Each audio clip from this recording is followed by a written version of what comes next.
Сәлеметсіздер ма? Мен Алиева Маржан Докторхановна, психолог, психосоматолог, резет техникасының халықаралық деңгейдегі инструкторымын. Қазіргі таңда психология саласында қызмет етіп жүрмін, және мен өзімнің тәжірибемде осы резет техникасын қолданамын. Енді резет техникасын біреу білсе, біреу білмес, толық түсінікті болу үшін резет техникасының түсіндірмесін осы видео сабақ арқылы жеткізгім келіп отыр. Резет техникасы туралы қазіргі таңда біреу білсе, біреу білмес. Толық ақпаратты сіздерге түсінікті беру үшін маған күнделікті, яғни адамдардан келіп түсетін сұрақтарға жауап беру арқылы жеткізуді жөн көріп отырмын.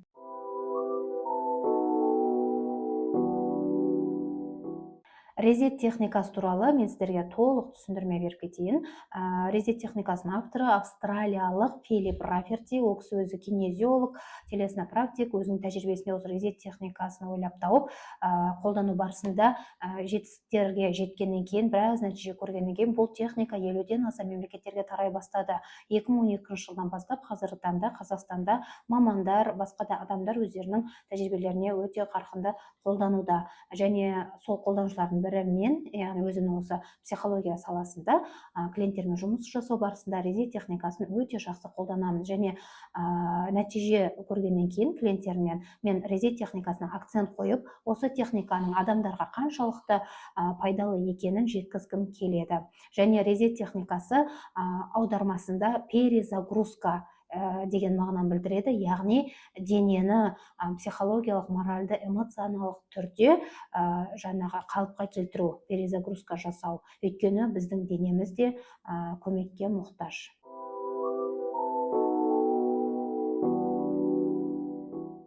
Жалпы біздің ағзамызда біз мән бере бермейтін, онша көңіл бөлмейтін кішкентай ғана бір сустав бар, ол височно-нижний челюстной сустав, яғни ВНЧС. Бұл біздің астыңғы және үстіңгі жағымызды біріктіріп жұмыс жасауына, дұрыс болуына, ағзамыздың жалпы денсаулығымыздың дұрыс болуына тікелей қызмет етіп тұрған кішкентай буын, сустав. Мінекей, тіпті өзіңіз бетіңізді ұстап, екі шетін құлақ самай жағыңызды, аузыңызды ашатын болсаңыз, яғни кішкентай ғана бір домалақ томпақтың бері қарай шығып жылжығанын көресіз. Мінекей, бұл бізде жұмыс жасап тұрған, яғни кішкентай ғана буын, височно-нижний челюстной сустав. Мінекей, резет техникасы осы суставпен тікелей байланысты. Бұл жерде енді біз медицинаға бармаймыз, адамның толық анатомиясын зерттемейміз. Бізге резет техникасын түсіну үшін осы ВНЧС-ті білу жеткілікті. Жалпы біз ашуланған кезде ең бірінші не істейміз? Әрине, тісімізді тістеніп, яғни бүкіл денеміздегі адреналиновый стресс біздің осы бет жақ қуыстарымызға кеп тығылады екен. Өйткені адамның бетінде стресс тығылатын қуыстар өте көп. Сондықтан ол стресс жинала келе, кейін адамның жаңағы эмоционалды күйіне қатты өзінің кері әсерін тигізе бастайды. Яғни бетке жиналған стресстен беттің бұлшықеттерінің жұмысы құрайды, ал беттің бұлшықетінің жұмысы құрғаннан кейін, яғни біздің височно-нижний челюстной суставтың жұмысы да құрай бастайды.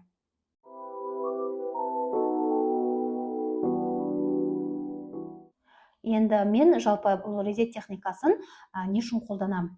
Күнделікті клиенттермен жұмыс жасау барысында көзім жеткені, бұл енді денемен тікелей байланыста болғандықтан, маған адамдар паникалық атакамен, тревога, қорқыныш, сондай басқа да запростармен келіп жатады. Сол кезде мен ол клиенттерге дереу резет техникасын қолданамын. Неге десеңіз, резет техникасы сол клиенттерімнің ең бірінші эмоционалды күйінің реттелуіне өте жақсы әсер етеді. Әсіресе сөйлегісі келмейтін, тұйық, ашылғысы келмейтін, мүмкін сенімсіздік танытатын клиенттерге де мен бұл резет техникасын өте жақсы өз тәжірибемде қолданамын, және ол маған сондай көмектеседі.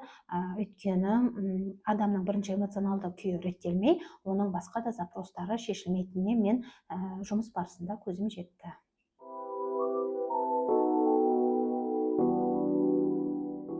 Енді психосоматолог ретінде айтатын болсам, қазір кез келген аурудың, яғни психосоматикасы, ол вторичный выгодасы бар, иә. Қазір тек медицинаға, дәріге жүгініп отыратын заман емес, оны бәріміз білеміз. Кез келген проблеманың түп тамыры оның адамның, яғни психикасында екенін, ол жерде де бір қандай да бір өзінің вторичный выгодасы бар екенін біліп жатырмыз. Сондықтан да қазір мамандықтар жаңаруда, соның ішінде енді психосоматика қазіргі таңда өте жақсы қарқынды дамып жатыр. Өйткені денеден дәрімен кетпеген аурудың, яғни біз салдарын, түп тамырын қазір психикадан тауып жатырмыз. Сондықтан маған бұл резет техникасы осы психосоматолог ретінде адамдармен, сол әсіресе денсаулықпен келген адамдарға көмектесу барысында маған өте жақсы жаңағы септігін тигізіп жатыр.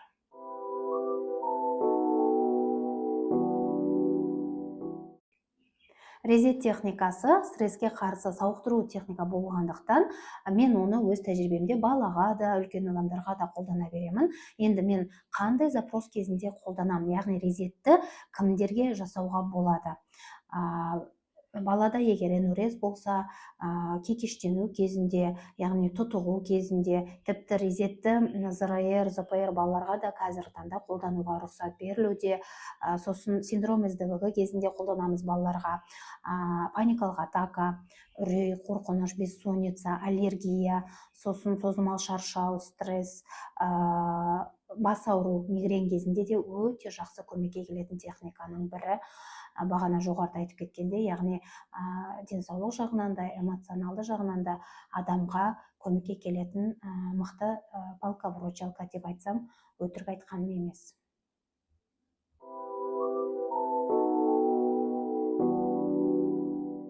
Енді резет техникасын өзімнің тәжірибемде өте белсенді қолданып жүргеннен кейін, клиенттерімнен, адамдардан, жалпы өзімнен нәтиже көргеннен кейін, мен бұл резет техникасын адамдар көбірек білсе екен, осындай керемет техниканың бар екенін біздің Қазақстанда ары қарай біліп дамытса екен деген мақсатпен, мен осы резет техникасының инструктор ретінде адамдарды, мамандарды оқытып бастадым. Менен көп адамдар сұрайды, не үшін резетті оқуымыз керек? Мен мамандығым бухгалтермін, немесе техничкамын, немесе мұғаліммін, оқып алсам бола ма дейді. Бұл жерде резет техникасын меңгеру үшін сіз арнайы психолог болуыңыз, дәрігер болуыңыз маңызды емес. Бұл техниканың бір құндылығы әр адам меңгере алатын техника болғандықтан, бұны үйреніп алу өте оңай.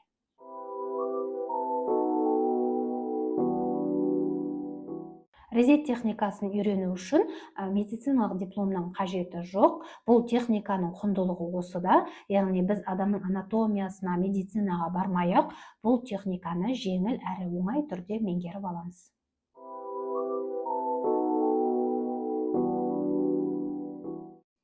Резет техникасы ешқандай да эзотерика емес. Бұл техниканың авторы өзі кинезиолог болғандықтан, резет техникасы арнайы дәлелдемелі факттерге сүйене отырып жасалатын техника.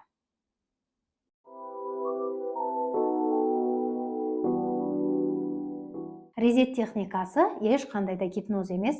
Мен түсінем, кейде менің клиенттерім ұйықтап жатқан кезде сұрап жатады, олар неге ұйықтап қалады, резет техникасында гипноз бар ма деп. Тағы да айтып кетемін, резет техникасы ол сондай табиғи техника, дене өзі табиғи түрде перезагрузка жасап үйренеді. Сол үшін резеттен кейін көп клиенттер менде ұйықтайды. Демек, бұл жаңағы сіздер көріп жүрген гипнозы бар техникаларға жатпайды.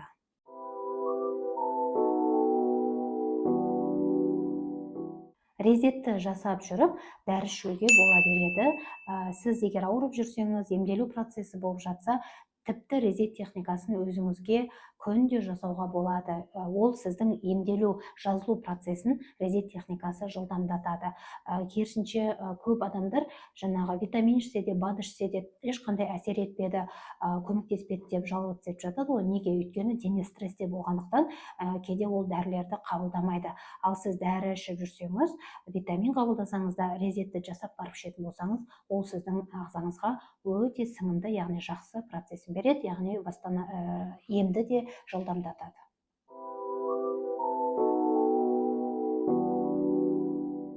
резет техникасын екі ақ жағдайда жасауға болмайды. Біріншісі аяғы ауыр келіншектерге, екіншісі егер температура болса, температураны түсіріп барып жасай беруге болады.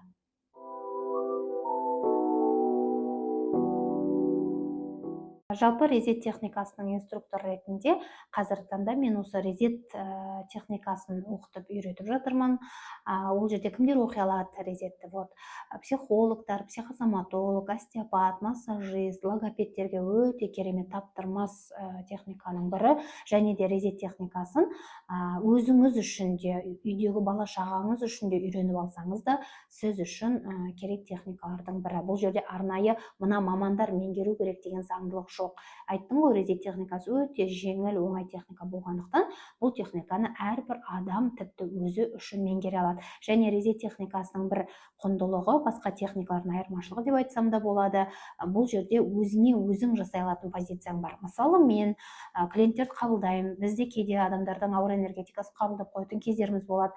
Сол кезде мен отырып өзіме өзім резет жасап, денемді перезагрузкаға беріп, жеңілдеп, яғни ауырлықтан өзімді босата аламын. Міне бұның да керемет осындай бір құндылығы бар.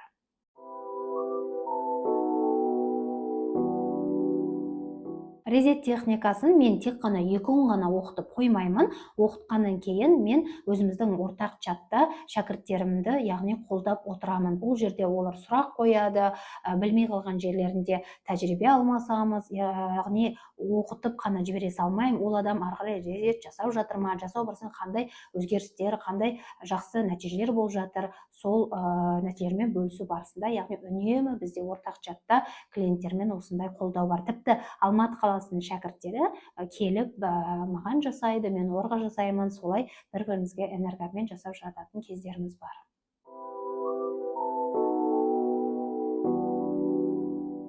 Резет техникасы меңгеру өте оңай деп отырған себебім, сіздер обучениеге келген кезде мынандай қолдарыңызға жұмыс материалдары беріледі. Бұның ішінде барлық резетті жасау позициялары көрсетілген. Сондықтан да ешқандай қорықпай, сіз 2 күнде осы резет техникасын толық меңгеріп шығасыз, және курстан кейін қолыңызға халықаралық деңгейдегі сертификат беріледі.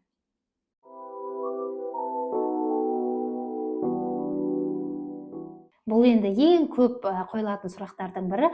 Әрине, бұл резет техникасы 90% практика, 10% теориядан тұрады. Сіз бұл техниканы үйреніп алғаннан кейін міндетті түрде өзіңізге жасайсыз, үйдегілерден бастайсыз, ары қарай адамдарға қолдана бастайсыз. Маман болсаңыз, сіз резет техникасын сол күні үйреніп ақ, сол күннен бастап клиенттеріңізге жаңағы қолданып табысыңызды таба бересіз. Ал егер де басқа саланың адамы болсаңыз, яғни адамдарға айту арқылы, жарнамалау арқылы резетті жасап жүріп өзіңізге қосымша табыс табуға болады.